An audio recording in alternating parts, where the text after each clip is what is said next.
আসসালামু আলাইকুম, শুভ সকাল। অবশেষে মুরগি ঢুকালাম, আরও কিছু ঢুকাবো। আড়াই 50-60টা মুরগি ঢুকবে এই জায়গায়। এই হলো খাবার কিছু, আরও বস্তা বস্তা করে খাবার দিমু।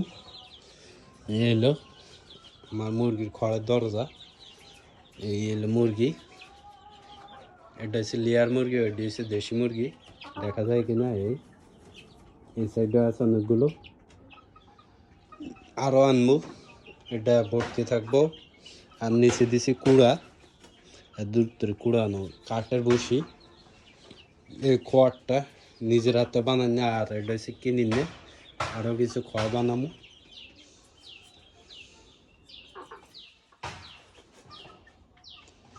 মুরগি আর একটা কই আনতে 4টে,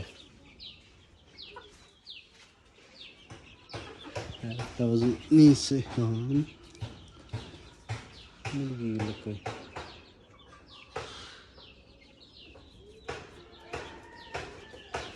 নিচে নাকি?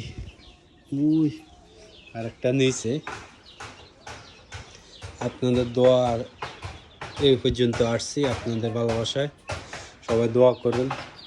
আরও যেন মুরগি সুস্থভাবে থাকতে পারে, আর সুন্দর করে বড় করে যেন দিতে পারি, এই ছাদ পুরাটা যেন করতে পারি, দোয়া করবেন।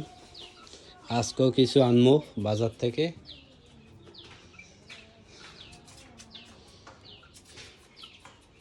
কেমন হয়েছে জানাবেন কমেন্ট বক্সে।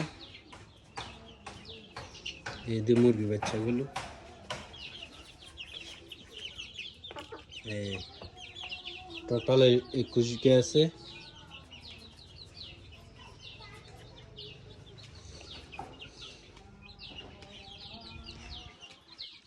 আল্লাহ, সফল হইতে পারবো কিনা জানি না।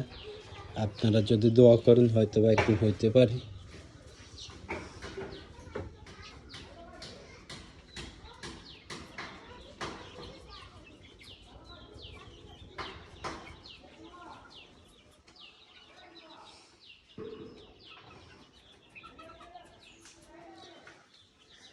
ও, আর ভিডিওটা কিছুক্ষণ পরে চাটতেছি, দেখতে পারবেন আপনারা। আর ভিডিওগুলো শেয়ার করে দিবেন, যত বেশি শেয়ার করবেন তত বেশি ভালো হবে। আপনাদের উৎসাহ পাইলে আরও অনেক কিছু করতে পারবো। চিন্তা আছে মাছের খাবারগুলো দিব, দেখি পারে কিনা। মাছ চাষ করা যায় কিনা জানাবেন কমেন্ট বক্সে। আল্লাহ হাফেজ, সবাই ভালো থাকবেন। আর আমি সাকিব হৃদয়, দোয়া করবেন আমার জন্য।